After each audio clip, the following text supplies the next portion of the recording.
ministração, hoje o tema da ministração é Vencendo as Barreiras. E o texto inicial você pode abrir comigo no livro, no Evangelho de João, no capítulo 16, versículo de número 33.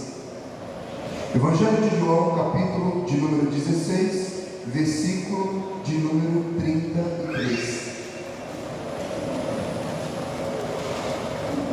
Caso vocês escutem tossindo, já peço perdão, tem mais ou menos um mês eu estou tossindo, não sei porquê, talvez a língua, uma bufa, não sei o que é, mas olhem aí, também, já tomei xarope, não estou tomando açaí, que eu amo muito, tive que cortar até os gelados também, eu não sei o que está acontecendo. Provavelmente a minha esposa está roubando coberta de da noite, não estou sabendo, porque o frio tem que rolar, estou desconfiado, mas Deus a perdoa, se ela está isso comigo. Alguém faz isso, gente, com sua esposa? Sentir, você pode dizer, meu Deus, o que está acontecendo? A coberta tem enrolado e a pessoa está do lado. Amém? João capítulo 16, versículo 33. Diz assim a palavra do nosso Senhor: Eu disse essas coisas para que em mim vocês tenham paz. Neste mundo vocês terão aflições. Contudo, tenham ânimo, eu venci o mundo. Amém? Feche seus olhos.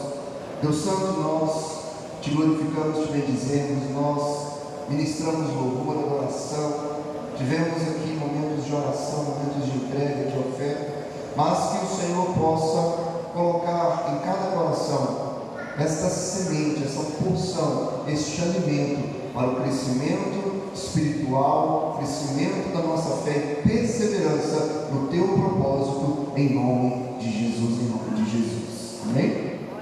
Glória a Deus. Então, queridos, a gente sabe que neste mundo a vida não é fácil. Nenhuma alegria, nenhuma felicidade, nenhuma satisfação é plena.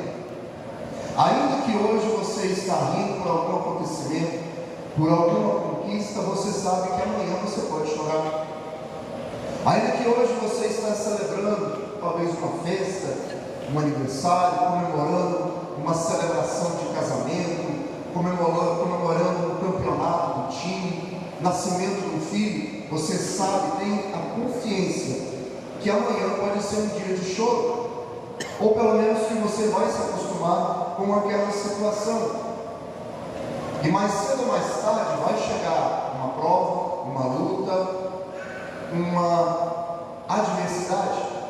E o Jesus mesmo disse que no mundo nós teríamos aflições. E quando Jesus falou isso que eu acabei de ler, ele estava trazendo um contexto para os seus discípulos do sofrimento que o cristão iria passar neste mundo. O discípulo de Cristo, até mesmo sendo perseguido. Só que ele também trouxe palavras de consolo, de esperança, de virtude, de fé, de galardão. E aí no fim ele fala: por isso estou dizendo para vocês essas palavras, para que vocês tenham paz em mim. Ainda que vocês vão enfrentar barreiras, vão enfrentar dificuldades, obstáculos, saibam que em mim vocês têm paz.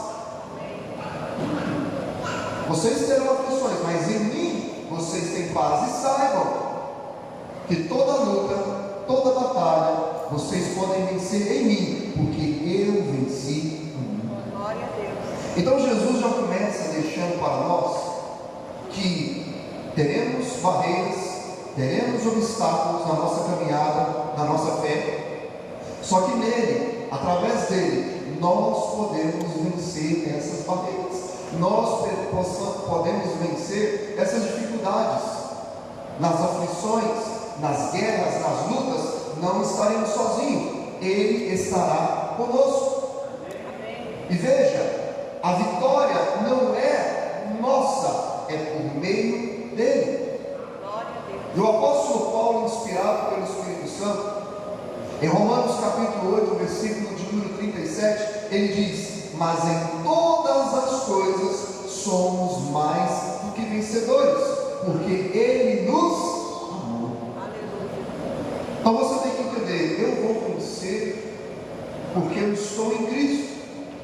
E a minha segurança é saber que Ele me amou. Então, em todas as coisas, em todas as dificuldades, em todas as provações que eu possa passar, Ele está comigo. E em tudo eu posso ser mais do que vencedor, porque Ele venceu por mim ali na cruz do Calvário.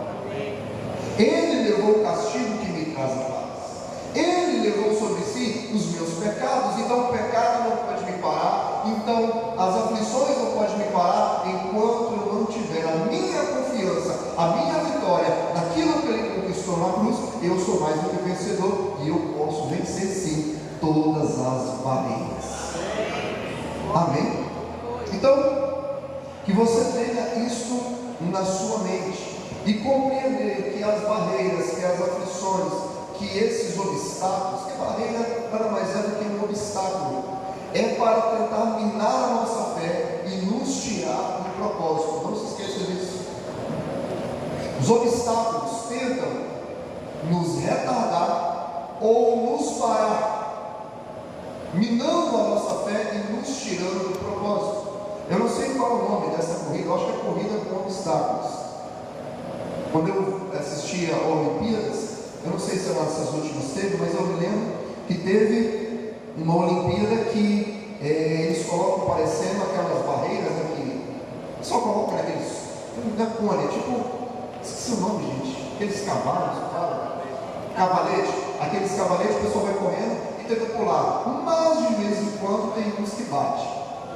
A gente vê muito isso em hipismo, né? Aquelas corridas de cavalo que tem aquelas partes e eles vão lá e de vez em quando um bate, cai e retarda, tem que voltar. Isso são barreiras que é para te fazer desistir ou pelo menos te retardar, te tirando do foco, porque eu quero alcançar a chegada, mas tem hora que você fica perdendo tempo ali nas barreiras. E é isso que nós temos que transpor, é isso que nós temos que passar. E veja, devemos ter consciência que neste mundo, enquanto você está aqui, você não está na glória, você não está no céu, você ainda está passando por um período probatório, vamos assim dizer, um período de teste, um período de aperfeiçoamento da sua salvação, da sua fé, do seu crescimento em Deus. Enquanto você está neste mundo, você pode ter os mais diversos obstáculos para tentar te parar. E você sabe muito bem que é na área familiar, pode ser relacionamento entre pais e filhos, pode ser na área conjugal, no matrimônio, pode ser, talvez você que está solteiro, não tenho filhos, eu não estou casado, mas você tem um sério problema na sua vida sentimental, nunca dá certo com ninguém, e aquilo é uma barreira, é uma fraqueza. Pode ter algo para tentar frear o seu ministério, sua obra junto a Deus, ser um instrumento, ser usado por Deus. Tem obstáculos, tem barreiras na sua vida financeira, tem coisas que tentam tirar a sua fé, bem como também áreas da sua vida que ainda precisam ser tratadas e não são, e você vê pecados, você vê ali o inimigo tomando posse de uma área da sua vida, e você fica refém, fica preso. São barreiras que você tem que passar. E nessa noite é óbvio que isso que eu vou falar aqui agora não é algo taxativo. Tem muito mais coisas que eu poderia citar de exemplos, tirando da palavra de Deus, para que você possa vencer as barreiras. Mas por causa do tempo, eu preferi escolher aqui 3, 4 pontinhos para falar. Você vai refletir, que eu acho muito importante. E a primeira coisa que eu posso te dizer para você vencer as barreiras é manter a fé na palavra de Deus. Pastor, qual é o primeiro passo? A primeira coisa que eu tenho que ter em mente para vencer as barreiras quando chegar o dia da luta, da prova? O que eu faço? Primeira coisa, primeiro conselho que eu posso te dizer com base bíblica é: mantenha a fé na palavra de Deus. Não é a fé em você, não é a fé no homem, não é a fé no seu braço. Ainda que você tem que ter, vamos assim dizer, uma autoestima, mas mantenha a fé na palavra de Deus. nem só de pão viverá o homem, mas de toda a palavra que procede da boca de Deus. Vários, acho que tem uns 2 ou 3 domingos, eu sempre falei sobre o que Jesus falou e o embasamento desse texto que eu acabei de falar aqui, lá de Deuteronômio, capítulo 8, que é Deus nos colocando em prova,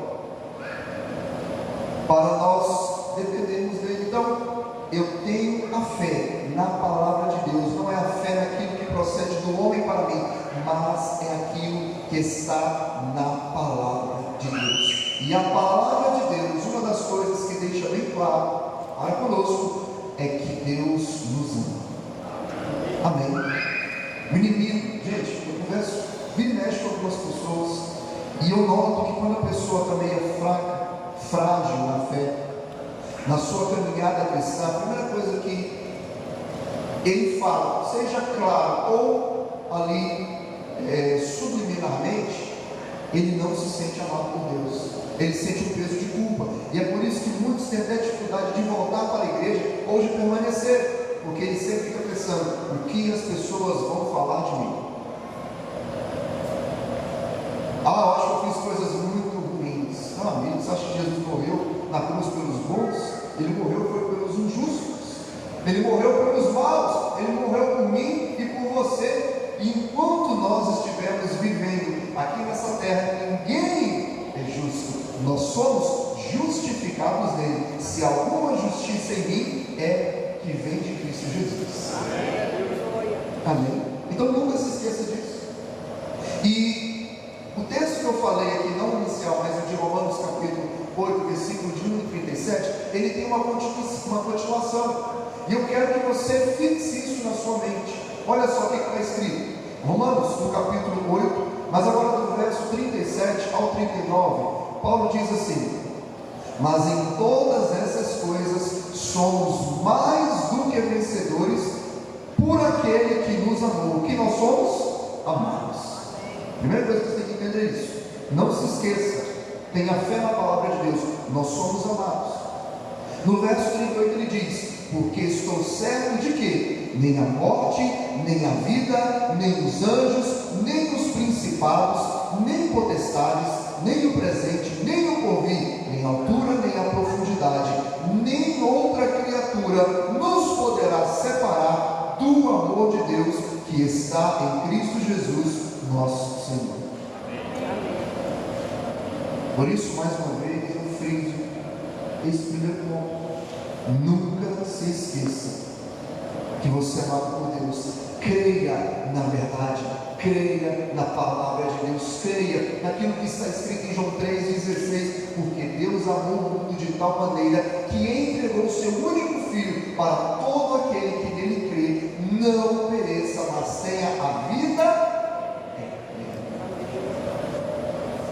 Em João capítulo 1 também a palavra de Deus está falando bem claro, ele veio para aqueles que eram seus, mas os seus não receberam, todavia deu-nos o direito ou o poder de nos tornarmos filhos de Deus, aquele que crê em Cristo Jesus. Queridos, isso é muito forte, isso é muito impactante, porque o que eu estou te falando aqui é que Deus tem um propósito na sua vida, é que Deus entregou o seu Filho ali no madeiro, ali na cruz, e você reconhece que Jesus Cristo é o seu Senhor e o seu Salvador, mas lá em Apocalipse fala que com o seu sangue Ele nos comprou e fez para o nosso Deus reis e sacerdotes. Ou seja, Deus tem um propósito na vida de cada um de nós. Amém. Rei e sacerdócio. A palavra de Deus nos mostra bem claro ali, galardão. A palavra de Deus nos mostra bem claro coisas que nós vamos receber por manter a fé, por dedicar a nossa vida a Ele. Tudo isso tem uma profundidade, tudo isso tem um propósito. O propósito da cruz não foi apenas, Jesus foi um cara muito legal, olha só, ele se entregou, deu um grande exemplo. Não foi só isso. O que Jesus fez ali na cruz foi nos dar poder de termos uma nova natureza. Tanto é que quando Jesus está falando com Nicodemos, ele fala sobre o novo nascimento, ele fala sobre nascer de novo. E em Coríntios o apóstolo Paulo fala ali, no capítulo 5, versículo 17, que aquele que está em Cristo Jesus é uma nova criatura. E em Efésios capítulo 2, versículo 20, se não me fala a memória, nós fomos ali, chamados em Cristo Jesus para boas obras, ou seja, Deus tem um propósito na vida de cada um de nós. E isso é muito forte. Mas por que eu estou falando isso? Porque o inimigo vai tentar levantar barreiras em várias áreas, vai usar até pessoas, talvez aqueles que são até mais próximos, até aqueles que conhecem que Deus tem um propósito na sua vida, para se levantarem, para minar a sua fé e tentar te tirar do propósito. Abra sua Bíblia aí, no livro de 1 Samuel, capítulo de número 13, por favor. Olha só que interessante. Eu vou ler contigo 3 passagens aqui de 1 Samuel. E eu quero que, talvez você nunca percebeu isso, porque tem algo muito interessante, que nós, às vezes, ficamos pensando que um grande inimigo de Davi, no início do seu ministério, foi Golias, mas antes de Golias teve um outro. Golias era um filisteu, era um incircunciso, era um pagão, era uma pessoa que estava ali claramente para afrontar, era inimigo do povo de Deus. Mas Davi teve que enfrentar, não um inimigo, mas um irmão. Olha só que coisa interessante. 1 Samuel, capítulo de número 13, versículo 14. Deixa eu abrir aqui a minha Bíblia para você um pouquinho. 1 Samuel, capítulo 13, versículo 14, diz assim: Disse Samuel, o profeta Samuel: Você agiu como um tolo, desobedecendo ao mandamento que o Senhor seu Deus deu a você. Se tivesse obedecido, ele teria estabelecido para sempre o seu reinado sobre Israel. Versículo 14. Mas agora o seu reinado não permanecerá. O Senhor procurou um homem segundo o seu. Repita comigo. O Senhor procurou um homem segundo o seu coração. Segundo o coração de quem? Do Senhor, segundo o coração de Deus. E o designou líder do seu povo, pois você não obedeceu ao mandamento do Senhor. Veja, essa passagem, o profeta Samuel estava chamando a atenção do rei Saul, porque ele deveria ter permanecido, esperando, crendo na palavra que Samuel tinha falado. O seguinte: não comece a guerrear enquanto não houver o sacrifício. E eu vou fazer o sacrifício. Passou 2, passou 3, passou uma semana. O povo de Israel começou a ficar empavoroso, começou a ficar agoniado, começou a sair. Rei Saul não esperou, ele mesmo foi lá e fez o sacrifício. Quando ele terminou de fazer o sacrifício, Samuel chegou e falou: você não viu, você desobedeceu a palavra. Hoje o Senhor teria te confirmado como rei de Israel para sempre, a sua linhagem, ou seja, ele seria de você. Mas como você não creu, o Senhor Deus já procurou um homem segundo o seu coração, e já o seguiu. Ou seja, Deus já sabia que ele iria escolher agora como Davi. Samuel já tinha essa palavra e tinha já até falado para Saul: Deus procurou agora um homem segundo o seu coração. Agora eu quero que você pula lá para o capítulo de número 16. 1 Samuel, capítulo de número 16, versículo número 6 e versículo 7. Olha só que interessante. 1 Samuel, capítulo 16, versículo 6, todo achou? Amém. Diz assim: Quando chegaram, Samuel viu Eliabe e pensou: com certeza este é que o Senhor quer ungir. A Bíblia diz que o profeta Samuel foi mandado lá para a região de Belém, na tribo de Judá, para ungir alguém dos filhos de Jessé. Jessé tinha 8 filhos. E quando ele chegou ali, ele pediu para chamar os filhos, porque ele iria ungir ali o rei. Quando chama o primeiro, que era Eliabe, o filho primogênito, o mais velho, talvez era uma pessoa muito bonita, muito forte, que a Bíblia falou que Saul, ele era o maior de todos, todos ficavam perto dele, abaixo do ombro. Ele olhou para ele e falou: isso aqui, ó, que cara, o primogênito, é o primeiro, é o mais forte, sou o primeiro, tem mais bens, tem muitas coisas. Samuel olhou para ele e falou assim: com certeza esse aqui. Com certeza esse aqui. Não está dizendo o texto? Vamos ler mais uma vez? Quando chegaram, Samuel viu Eliabe e pensou: com certeza é este que o Senhor quer ungir. Mas no versículo de número 7, a Bíblia diz o seguinte: o Senhor contudo disse a Samuel: não considere a sua aparência nem a sua altura, pois eu o rejeitei. O Senhor não o vê como homem, o homem não vê a aparência, mas o Senhor vê o quê? Olha só que interessante. No capítulo 13, versículo 14, que nós acabamos de ler, Deus tinha procurado e encontrado um homem segundo o seu coração, que nós sabemos que seria Davi.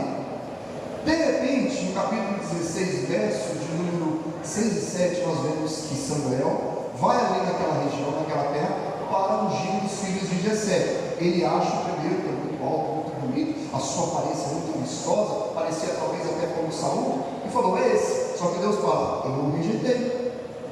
Vocês veem a aparência, mas eu vejo o coração desse, e o coração dele não é um coração como o meu.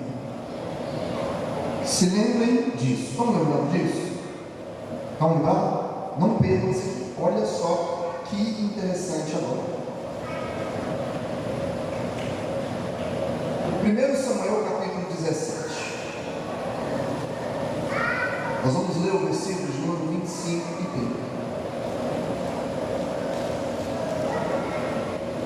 Diz assim: os israelitas diziam entre si: vocês viram aquele homem?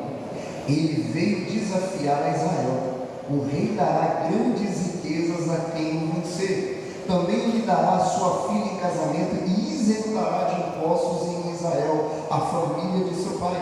Davi perguntou aos soldados que estavam ao seu lado: o que receberá o homem que matar este filisteu para salvar a honra de Israel? Quem é este filisteu incircunciso para desafiar os exércitos do Deus vivo? Repetiram a Davi tudo quanto havia comentado e lhe disseram: é isso que receberá o homem que matou. Olha só um pouquinho. Davi foi enviado. Veja, estava tendo uma guerra com os filisteus, e ali tinha um gigante chamado Golias, que pela minha Bíblia ele fala que ele tinha 2,90 metros de altura. E ele estava zombando, falando o seguinte: ó, não vamos matar muita gente aqui não. Pega o seu campeão e vem contra mim, que sou o campeão dos filisteus. Só nós dois. O que ganhar vai subjugar o outro. Tipo assim, nós estamos representando aqui as nações. E ele ficou durante 40 dias humilhando. A Bíblia diz que Davi, ele era o caçula de Jessé, e ele foi ungido por último. A Bíblia diz que foi chamado 7 filhos de Jessé, e de repente Deus não se agradou de ninguém não. Quem está faltando? Não, tem ali Davi, o meu filho mais moço, muito jovem. Ele é pastor de ovelhas, ele está pastorando as ovelhas, chama ele lá. De repente chegou aquele pastorzinho de ovelhas e foi ungido. A Bíblia diz que Jessé, os seus 3 filhos mais velhos, estavam no campo de batalha, guerreando ali contra os filisteus. Nesta ocasião estava o gigante Golias humilhando o povo de Israel. E aí, sabe o que aconteceu? Jessé falou: Davi, você ainda não tem idade para ir para a batalha, você não tem idade ainda para estar na guerra, você ainda não atingiu se alistar, é uma idade para se alistar ali, para guerrear. Mas eu preciso saber notícia dos teus 3 irmãos. E aproveita, leva esses mantimentos aqui para eles. E ele fez lá, vamos assim dizer, as marmitas, né? Leva aqui para eles, leva também lá para o rei, lá, agrada também ao rei. E ele foi lá como um mensageiro do pai, para levar mantimentos, suprimentos, e para saber a respeito dos seus irmãos. Chegando lá, ele começa a ver aquele gigante humilhando, e ele começa a ficar indignado com aquilo. E é por isso que ele começa a perguntar para um, pergunta para outro: o que é isso? Gente, vocês estão tendo com o rei? Eu não estou entendendo. Ninguém está desafiando esse homem. O rei falou o que vai dar para quem desafia a guerra dele? Que vai isentar não só ele, mas a sua família de impostos. Vai dar para ele a sua filha. Espera um pouquinho, ninguém pegou isso não? Ninguém tomou posse? Ninguém foi, como é que chama? Não é ousado, é instigado naquela expectativa, inflamado, ninguém foi cheio ali de, nossa, fui cheio na bola, né? Sentiu ânimo. Ninguém. E ali não é porque ele não tinha entendido, é que ele queria ver se alguém tinha entendido como ele. Vocês estão pegando a chave, né, deles? O código aí, não? Mas o que vocês estão entendendo? É muita coisa. Ah, mas um pouquinho. Ué, será que o senhor não está entendendo errado? Gente, e ele começa a botar, quem é esse filisteu? Quem é esse incircunciso? E ele começa a tentar levantar a moral do pessoal, mas o pessoal continua quieto. Aí, no versículo de número 28, lê lá comigo, olha só o que acontece. Quando ele abre, lembra de Eliabe no versículo 6, ali no capítulo 16? Quando ele abre, o irmão mais velho ouviu que Davi, falando com os soldados, ficou muito irritado com ele. Eu não vejo aqui o texto falando assim, ele ficou irritado com os insultos de Golias. Ele ficou irritado com os insultos de Golias? Ele não ficou irritado, ele não ficou indignado, ele não falou nada. Ele não se levantou para ganhar, ele não fez nada. Mas quando Davi estava ali, ele ficou irritado com Davi, com o irmão dele, que ele sabia que tinha sido ungido para reinar sobre Israel. Ainda que Saul não sabia, mas Eliabe sabia. Ele estava lá naquele dia quando Davi foi ungido. E aí a Bíblia diz o seguinte: e ele perguntou, por que você veio até aqui? Com quem deixou aquelas poucas ovelhas no deserto? Olha só, ele começa a menosprezar o ministério de Davi. Com quem você deixou aquelas poucas ovelhas no deserto? Primeiro, eu quero que você entenda, no versículo de número 20, um pouquinho antes dessa leitura, Davi não deixou as ovelhas no deserto, ele arrumou outro pastor para cuidar das ovelhas que ele cuidava do pai. Davi, ainda que ele tinha um ministério pequeno, vamos assim dizer, cuidando das ovelhas do pai, no pequeno ele era fiel, ou seja, ele era fiel no povo. Por isso que ele foi colocado sobre o mundo. Ele não menosprezava os pequenos começos, ele não menosprezava aquilo que Deus já tinha começado a fazer na vida dele. Talvez você está aqui na igreja e aquilo que você faz é uma coisa muito pequena. Eu não consigo pregar como pastor, eu não tenho tanto conhecimento, eu cuido de alguma coisinha, outra coisinha. Queridos, seja fiel naquilo que Deus tem te chamado. E ainda que alguém vem lá e vem te menosprezar, quem é você na fila do pão? Amigo, eu estou aqui cuidando das ovelhas que Deus me deu, eu estou aqui cuidando daquilo que Deus me deu, ainda que seja pequena, mas eu estou fazendo a obra de Deus. Se Deus quiser, Ele me tira de trás das malhadas, mas aquilo que Deus me colocou, aquilo que Deus me chamou para fazer, como membro do corpo de Cristo, não importa se eu sou o olho, se eu sou a mão ou se eu sou o pé, eu estou aqui para servir e atender a obra de Deus, na sua multiforme graça, e atendendo o ministério onde se precisa. Amém. Deus. Glória a Deus por isso. Por isso que a gente vê na igreja de Atos, Deus levantando apóstolos, profetas, diáconos, levantando homens e mulheres de Deus, nas suas limitações, na sua simplicidade, mas ali Deus trabalhou. Deus abençoou. Deus não chamou Nicodemos para ser um dos 12 de Jesus. Deus não chamou nem Anás. Eles, não sei se você sabe, mas na época que Jesus foi crucificado, tinha os sacerdotes. Um deles era Anás. Sabe o que significa Anás? Graça, portador da graça. Mas o portador da graça estava portando muito mais lei. E Deus foi lá e chamou Pedro, chamou Mateus, chamou João, chamou até Judas Iscariotes. Deus usa quem Ele quer. Basta nós darmos lugar. Ele abre e olha para o Senhor e fala: por que você deixou aquelas poucas ovelhas? Deixou no deserto? Às vezes, a maior barreira que você vai encontrar é na sua própria casa, tentando minar ali a sua vida. E aí, ele fala o seguinte: olha só que interessante, esse aqui que é o ponto principal desse texto que eu estou lendo aqui. Sei, versículo 28, na parte final: sei que você é presunçoso. O que ele falou de Davi? Você é presunçoso, e que o seu coração é mau. Você veio aqui só ver a batalha. Ele fala para Davi: ó, Deus procurou um homem segundo o coração, Deus é bom. A gente fala que Deus é bom, mas o seu coração não. O que ele estava falando? Anula a palavra que você recebeu de Deus sobre a sua vida. Eu te conheço. Você é mau. Você é presunçoso. Seu ministério vai crescer. Isso que Deus está falando com você está errado. Isso não está certo. Sabe o que Davi fez? Versículo 29. Disse Davi: o que fiz agora, será que não posso nem mesmo conversar? Então ele se virou para outro e perguntou a mesma coisa, e os homens responderam como antes. Sabe o que Davi fez? Ele ignorou a palavra negativa e se manteve firme no propósito. Eles não importa se é uma pessoa de fora ou se é uma pessoa de perto.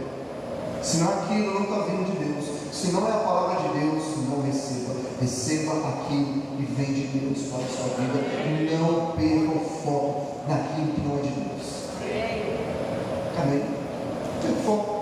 Eu creio no Deus que me ama, no Deus que é forte, no Deus que está perto de mim, no Deus que me socorre, no Deus que me fortalece. Não importa se é de fora ou se alguém perto de mim, eu vou manter firme com Deus. Amém. Amém. Eu sei o que Deus tem para mim, eu sei o que Deus me chamou para fazer e eu vou continuar. Amém. Amém. Esse tempo de Davi. Agora, uma coisa interessante também, que aqui nós estamos vendo uma barreira para tentar freá-lo com uma crítica, mas também nós podemos fazer o inverso. Tem pessoas que sabem que não vão te frear com crítica, e ao invés de trazer uma palavra também, não agora de consolo ou de falar, meu irmão, toma jeito na sua vida, ele vem colocando planos frescos, porque tem hora que Deus quer, na verdade, chamar a sua atenção. Então fique também ligado com bajulação.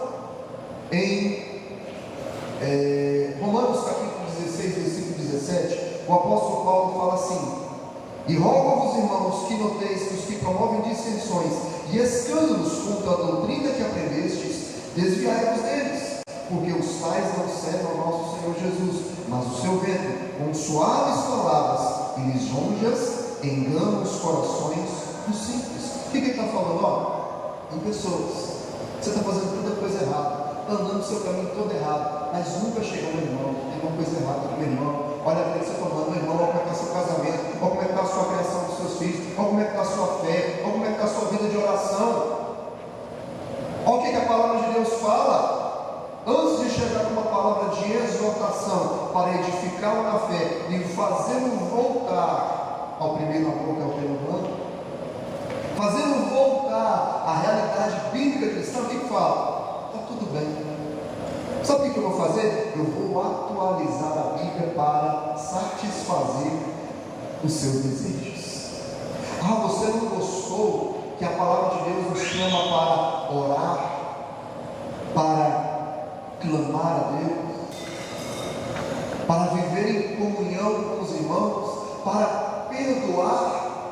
Você não gostou não? Não, fica tranquilo. Jesus te ama da forma como você está, viva como você está. Não leia a Bíblia, não ore, não faça nada. Você é um queridinho fofuchinho de Deus.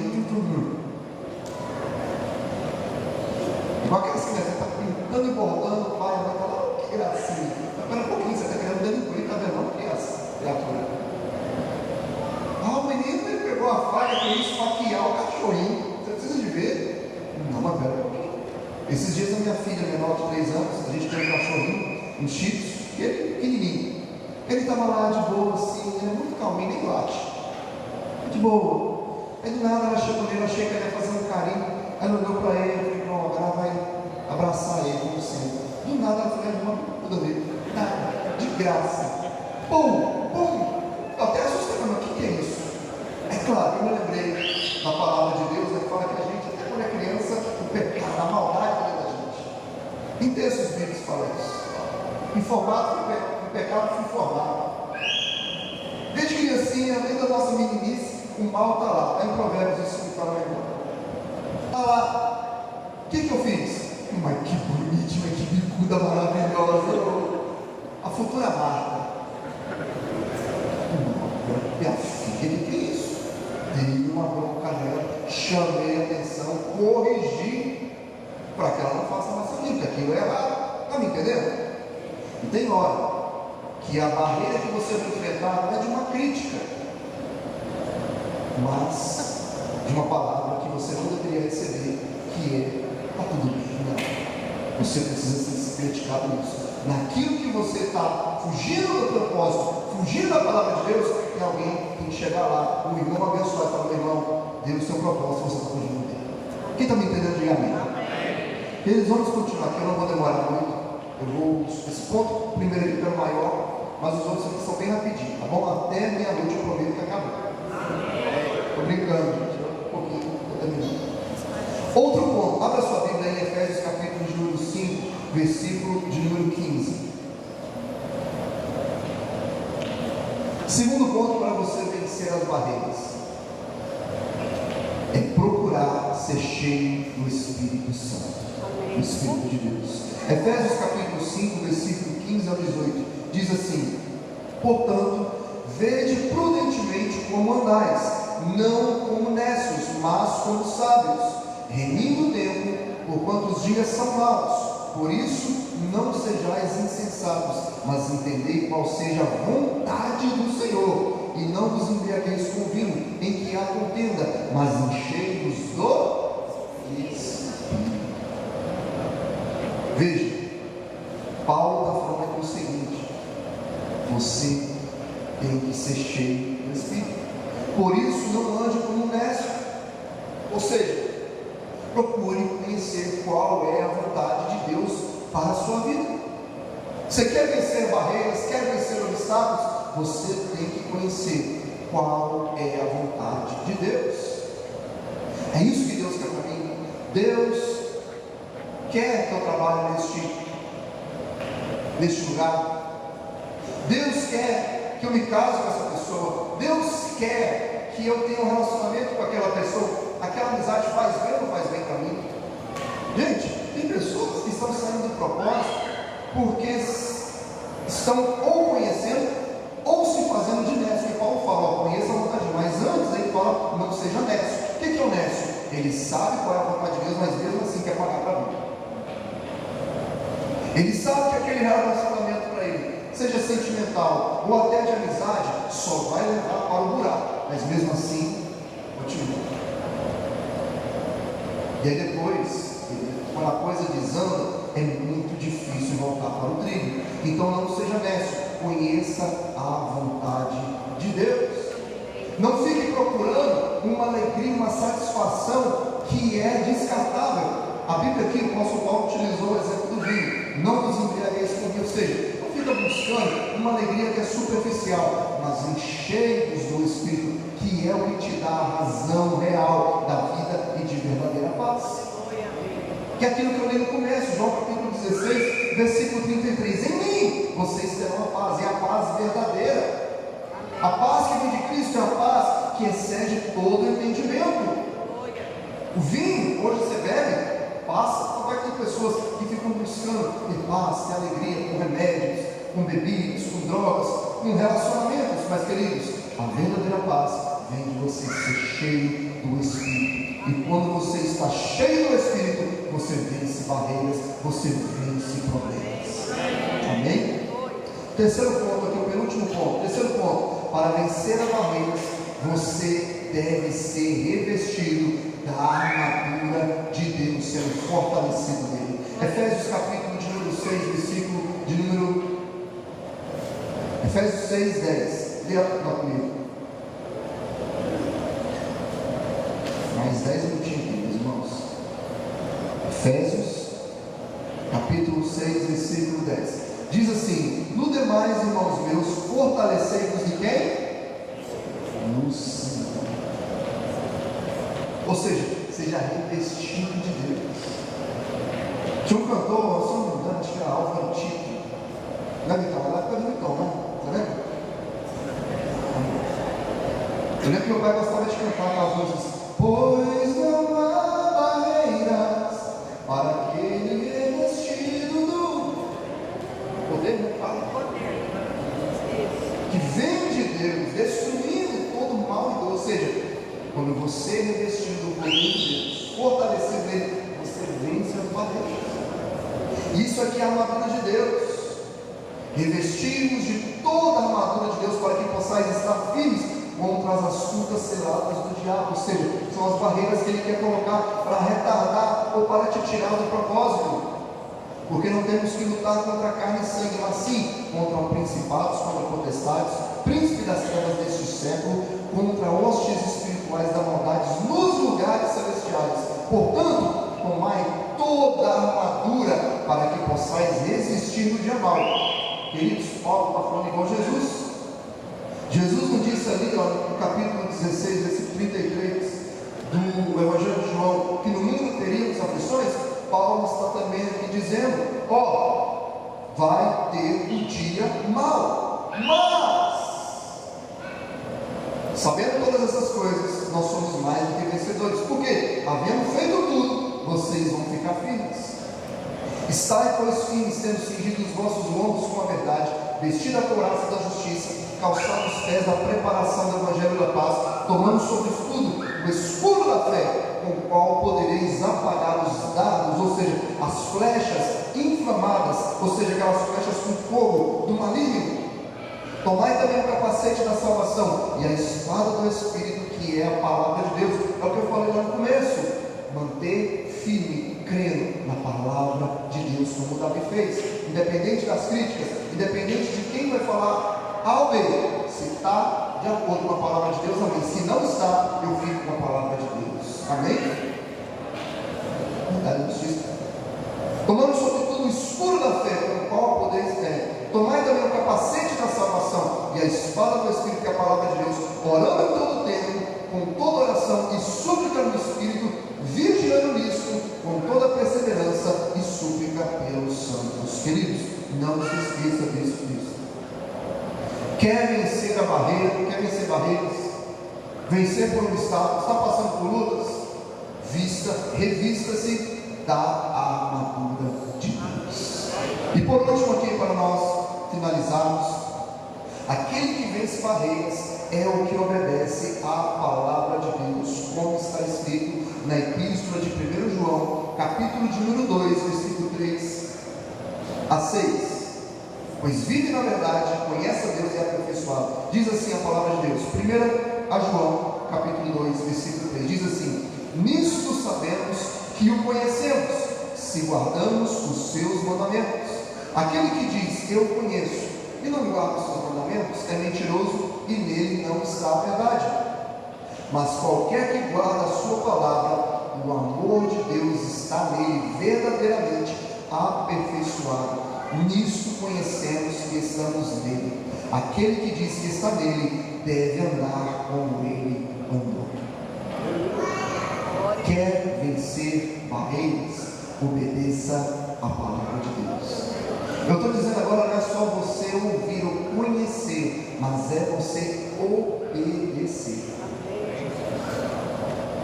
O texto que eu falei, uma das coisas que aconteceu com Saul é que ele achava que os sacrifícios que ele fazia era o que valia. E Samuel falou para ele: ó, Deus não se importa com o sacrifício que você faz, é melhor obedecer do que sacrificar.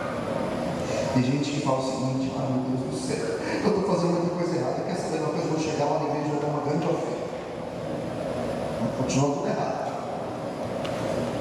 Ah, meu Deus do céu, eu estou fazendo muita coisa errada. Sabe o que é fazer uma coisa? Aí chega no final do ano, ele quer virar uma bênção. Aí no outro ano, descai de novo. Ele só quer, ah meu Deus, eu fui no culto há um ano que eu ia, agora eu fui, de repente começa a chorar e faz várias promessas, mas depois passa. Ele conhece, mas não quer obedecer. Queridos, não tem coisa pior do que você conhecer a verdade e não viver a verdade. É você saber que tem que fazer o bem e não fazer. Melhor, como diz a Bíblia, melhor não ter ninguém conhecido, mas agora que conhece, é duplo juízo. Obedeça a Deus. Obedeça aquilo que é os mandamentos de Cristo para a sua vida, que é amar o próximo como Ele nos amou, que é amar a Deus sobre todas as coisas. Porque tem pessoas que mesmo que vêm na igreja, mas a língua dele não para de falar mal Não é verdade? Ele às vezes fala que ama Deus aqui na igreja, é uma bênção. Meu Deus do céu, o Senhor está tocando. Tinha um irmãozinho naquela igreja que pulou do culto. Ele não só chorava, ele não só ajoelhava, mas ele enrolava, tirava assim. E chorava que descia aqueles catarros. E depois queria abraçar a gente. Ele ficou internado, não sei quantas clínicas de recuperação. E todo mundo falou: nossa, agora, rapaz, você viu tanto que ele chorou? Rapaz, você viu tanto que Deus tocou nele? Rapaz, ele falou para fazer isso. Às vezes ficava uma semana na mesa. Pouco tempo depois estava fazendo coisas piores. Por quê? Porque ele conhece, mas falta ele falar: eu entendo que eu tenho que andar como ele andou. E andar como ele andou, querido, só para finalizar aqui, mais um minutinho para concluir. É você viver na vontade de Deus. Você pode fazer umas perguntas aqui que são retóricas, bem retóricas. Deus quer que você ore? Não, bem retórico isso aqui. A gente sabe qual é a resposta. Deus quer que você ore? Sim. Eu te pergunto, você está orando? Deus quer que você lê a palavra de Deus? Você está lendo a palavra de Deus? Você está meditando a palavra de Deus? O Senhor Jesus certa vez disse que nós devemos ter um lugar secreto. Pode ser o quarto, vamos assim dizer. Senta lá, ó, vai ao teu Pai Celestial que está em secreto, que ali Ele te ouvirá. Você está tendo o seu lugar secreto com Deus? Você está queimando ali o seu coração no secreto, falando com Deus? Você tem o seu momento de intimidade?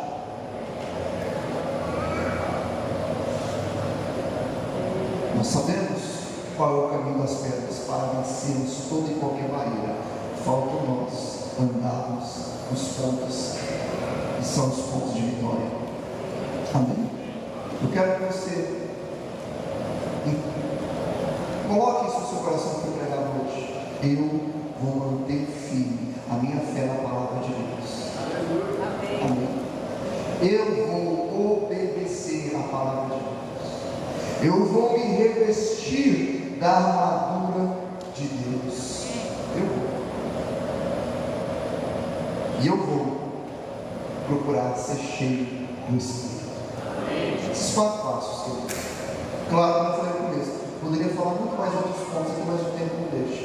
Mas esses 4, se você começar hoje, que esse ano de 2025 seja o ano de voltar ao primeiro amor, e muitas coisas vão destravar na sua vida. Amém? Primeira coisa, então, só lembrando aqui: